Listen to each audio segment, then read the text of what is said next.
May adlaw katauhan sa Dios Archdiocese sa Osamis sa ngalan sa atong talahoron nga Arsobispo, Archbishop Martin Sarmiento Humuad, guban sa mga kahugpungan sa mga kaparian sa tibok lokal nga simbahan sa Osamis. Kini ang inyong amigog higala, Father MJ Samonte.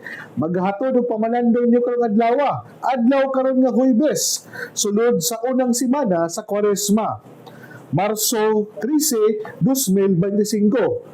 Ang ebanghelyo na pamalandungan nato karon atong pagkakutloon sa ebanghelyo sumala ni San Mateo. Si Jesus mingon sa iyang mga tinun-an, "Pangayo kamo og kamo hatagan. Pangita kamo kung kamo makakaplag. Pagtuktok kamo og ablihan ang pultahan alang kaninyo. Kay hatagan ang mangayo og makakaplag ang mangita, og ablihan ang pultahan alang kaniya nga nagtuktok. Kamong mga amahan, hatagan ba ninyo bato ang inyong anak kung siya mangayog pan? O hatagan ba ninyo bitin kung mangayog isda? Kung kamong mga dautan, mahibalong muhatag og maayong butang ngadto sa inyong mga anak, unsa pa kaha ang inyong amahan nga tuwa sa langit? Muhatag gayud siya sa mga maayong butang niadtong mangayo kaniya. Buhatan sa uban, ang buot ninyo nga buhaton nila kaninyo, kini ang kahulugan sa balaod ni Moises o sa pagtulunan sa mga propeta." Mga igsoon, ang ebanghelyo sa Ginoo. Daygon ikaw o Kristo. Mga igsoon ko ni Kristo, mayong buntag kanatong tanan. Kita anaa karon sa unang semana sa Kwaresma. Nga nindot kayo sa atong pagsugod, kita gipahinumduman na sa atuang pag-ampo sa Ginoo, di lang kita nga muampo, mubungat sa atuang mga prayer intention, kundi ubanan pud nato sa buhat. O ikaduhang punto, sa pagpangayo nato sa Ginoo, kung kita mapaabsanon o kabalo muhulat sa insaktong takna og panahon, kung kanus ay ihatag sa Dios ang atoang mga gipangayo o intensyon, kita paghahatagan gayud sa Ginoo sa insakto or gitawag nato nga God's perfect time. Kini ato mga pamalandong o punto na ato ang paghatagan o pagtagad karon, tugutin niyo ako nga ato ang tagaag pasidungog ang ato ang mga kaparian nga ato mga diakono nga pagaordinahan karong bulana. Ugma ato ang sugaton sa ori ampo si Reverend Ariel Igaw na pagaordinahan sa pagapari sa Our Lady of Holy Rosary sa Orquita. Congratulations Reverend Ariel Igaw, as naisip pinili ka sa Dios, tinawag ka sa Dios isip pari, hinaot pa unta nga ampingan nimo ang maong bukasyon. Ang bukasyon sa pagapari nagipaambit sa Dios diha kanimo. Naisip giordinahan sa ato ang mahal na obispo dinhi sa Archdiocese sa Osamis, hinaot pa unta na kining talagsaon nga bukasyon sa pagapari imo kini siyang ampingan hantod sa katapusang gutlo sa imuhang kinabuhi. O usab sa Reverend Jeffrey Oracion na pagordinahan diha sa St. Joseph Parish, Sinakaban. Congratulations Rev na sa imuhang pagkapari, magpadayon ka sa pagkabuutan o pagka-maayong tao. O sa tanan natong mga birthday celebrator in this month of March, happy birthday kaninyo. Sa tanan natong mga amigo, higala, na naminaw karon sa ato mga kaparian, Father Fred Morales, diya sa ato ang kura paroko sa Clarin, si Monsignor Naron, ang ato ang rektor diya sa katedral, o si Father Edgar Kanama nga magsaulog usab sa iyang silver anniversary sa pagapari, ato ang parish priest diha sa Holy Rosary sa Oroquita, o sa ato ang mga igsuon usab na naginamhinam na sa makadungog o makadawat sa ilahang bangkong mga assignment. So, as what Bishop told us, na hulat-hulat ganda sa Christmas sa karong umaabot nga Holy Week. ug sa tanan natong mga parokyano, tanan natong mga avid listener karon, daghang salamat sa inyong paghatag og oras ug panahon sa pagpaminaw o pag-uban kanato dinhi sa DXDD, ang pulpito sa kahanginan. Mga igsoon ni Kristo, kung atong balikan ang ato ang ebanghelyo, mingon si Jesus sa iyang mga tinunan, pangayo kamo ug kamo hatagan ug pangita kamo ug kamo makakaplag ug pagtuktok kamo ug ablihan ang butahan alang kaninyo. As and kaning knock and gitawag nato and kanang bitong the gesture of humility diha magud nato sa pagpanuktok, diha magud sa kana bitong pang the act of kana bitong pagpangita. It is a gesture of humility in which somehow wala na to gialintana, wala na to ginuhuna, either we are being rejected or we are being granted sa tuang gipangayo o gipangita. Sa himangod, ang tao naguna-una siya nga, dili ko manuktok, dili pa lang ko ablihan, dili ko mangayo, dili pa lang ko hatagan. Sakay, naguna ang atong negatibo kayo nga panghuna-huna. Pero kita, di pa yung duman sa itong ebanghelyo karon nga importante di ay nga dili enough nga ikaw nga nangayo lang diha sa imuhang hunahuna, nangayo lang ka diha sa imuhang naa sa imuhang kailanman. Kailangan i-ventilate, kailangan na to i-air out, kailangan na to nga i-istorya, express verbally ang ato ang intention. Dili man sa tanan natong mga gi-istorya or ato ang mga gipangayo right there and then ihatag dayon.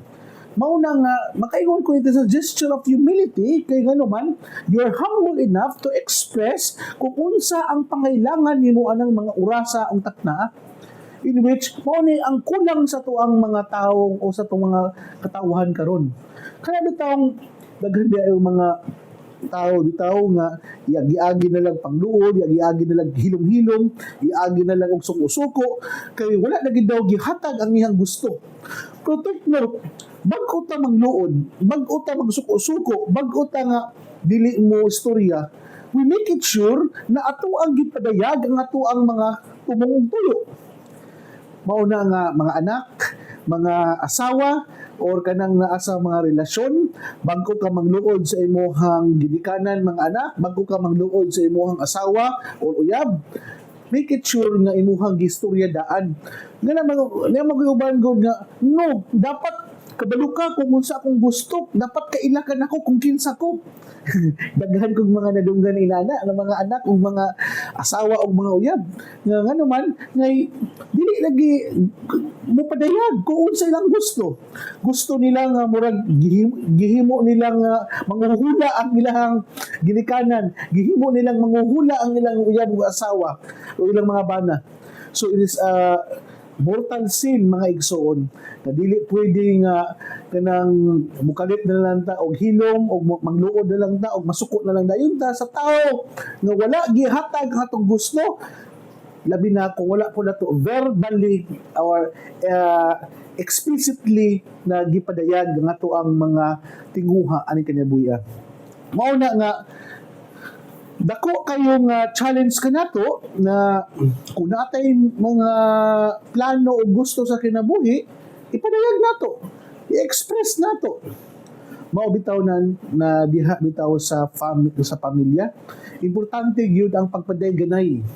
Importante gyud nga mo express ka kung unsa ang sulod sa imong unahuna o kasing-kasing para in one way of expressing yourself mas masabtan ka ug mas makaila pa og lalong ang mga tawo nagpalibot nimo.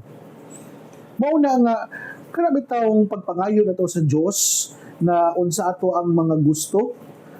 It is good na we are humble enough to express to God kung unsa ato ang mga gusto sa kinabuhi og magulat ta kung kanus anya ihatag.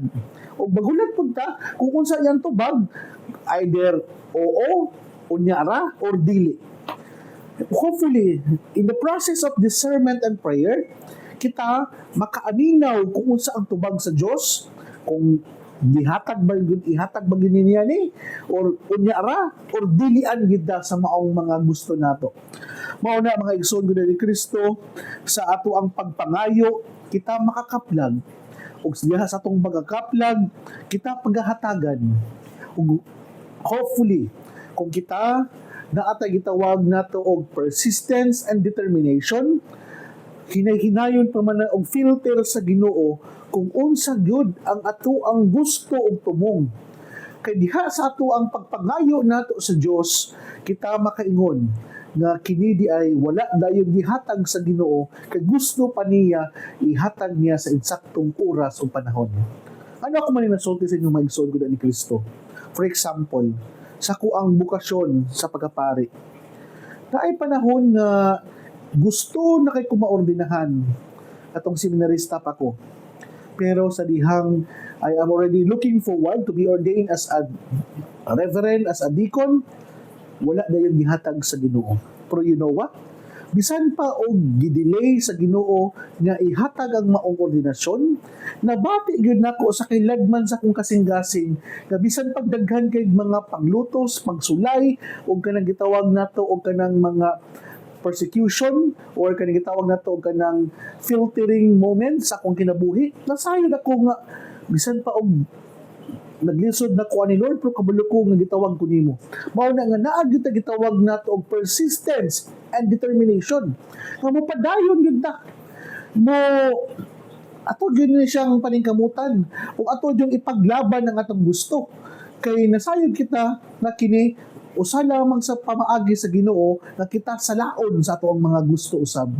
So mao na nga sa dihang nangayo ako nga ihatag unta niya ang bukasyon sa pagapari, nanuktok ako sa Dios adlaw-adlaw, nagpalaban ako ng pag-ampo sa akong ginikanan, sa akong mga kaila, sa akong mga amigong higala, ug kaluy-an sa Ginoo nakaplagan ko og iyang gihatag sa insaktong panahon.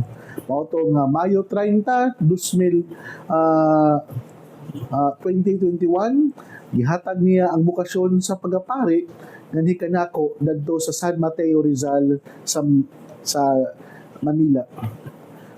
Nagpasalamat ko nga bisan pa bitaw nga wala dayon gihatag niya, wala dayon nako nga nadawat ang maong bukasyon, pero deep inside in my heart nasayod ko nga ang Dios nagtawag kanako sa maong bukasyon. Kay gitagaan man ko niya o gitawag og kanang persistence and determination nga mao'y naghatag kanako og kadasig sa pagpadayon sa maong gipili nga bukasyon. Ug mga igsoon ko na ni Kristo, nindot kayo nga gitagi pinumduman, buhata sa uban ang buot ninyo nga buhaton nila kaninyo, kini ang kahulugan sa balaod ni Moises. But pasabot mga igsoon na sa tuang kinabuhi aning kalibutana kanang naa gid ta gitawag nato nga epekto ba, kung ikaw ganahan ka nga respetuhon, be respectful to others.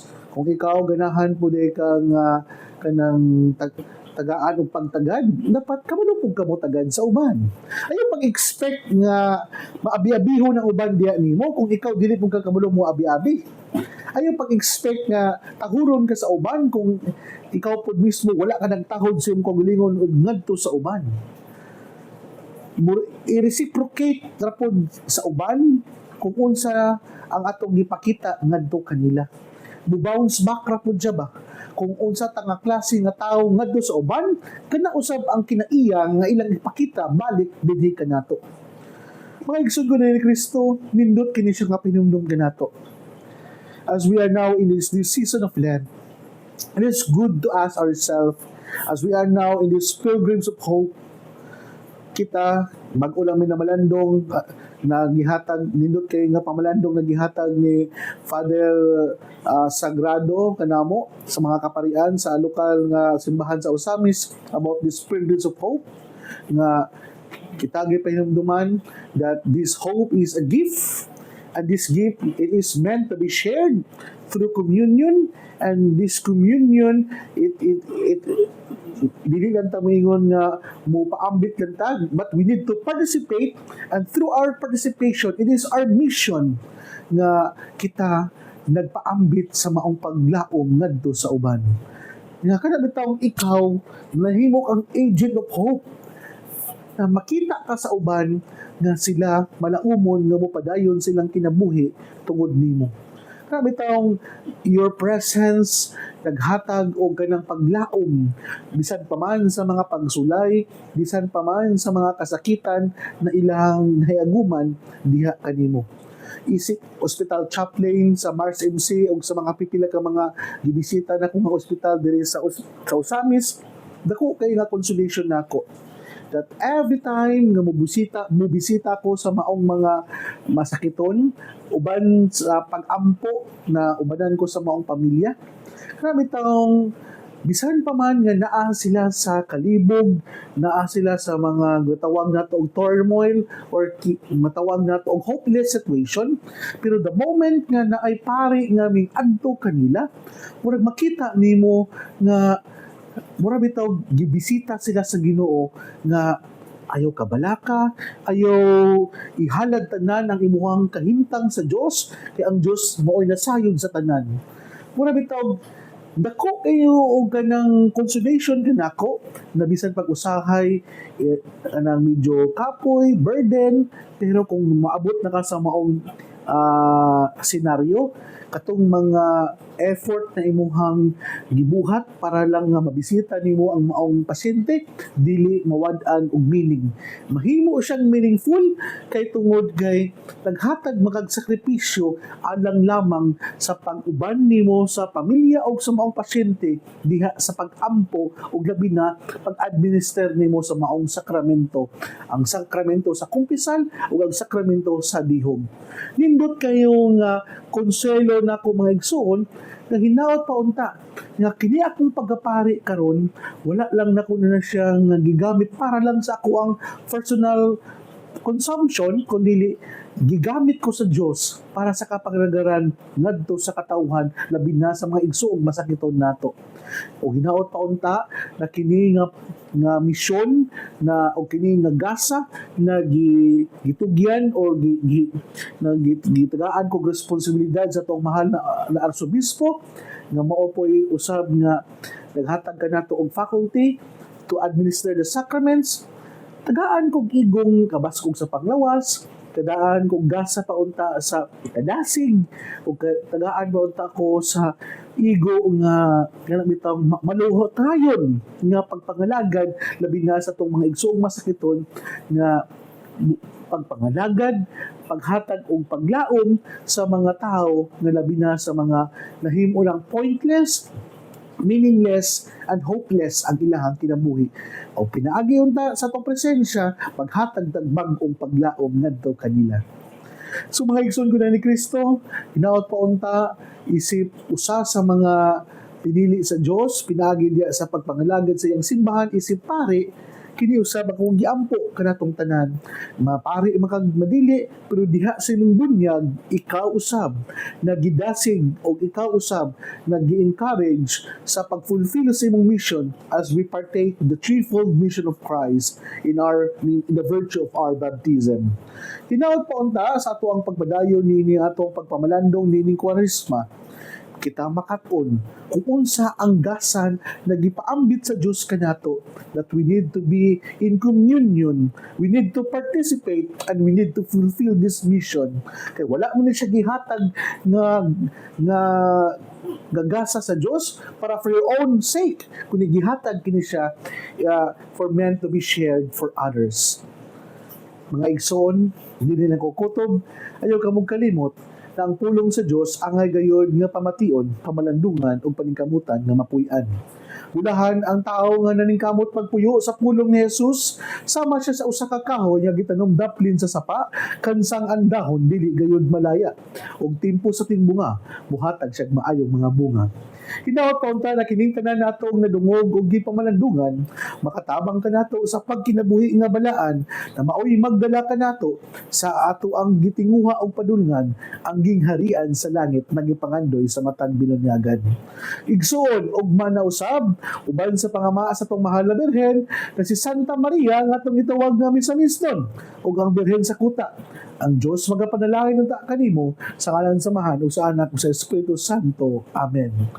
Ako ang pagtimbaya sa tong mga igsoon diha sa Manila, diha sa New York, Tita Barira and family, Sabado and Kahandig family, Ate Laila Del Mondo and family, Ma'am Sara Flores and family, and Ate Bless and family. God bless og maayong buntag kanatong tanan.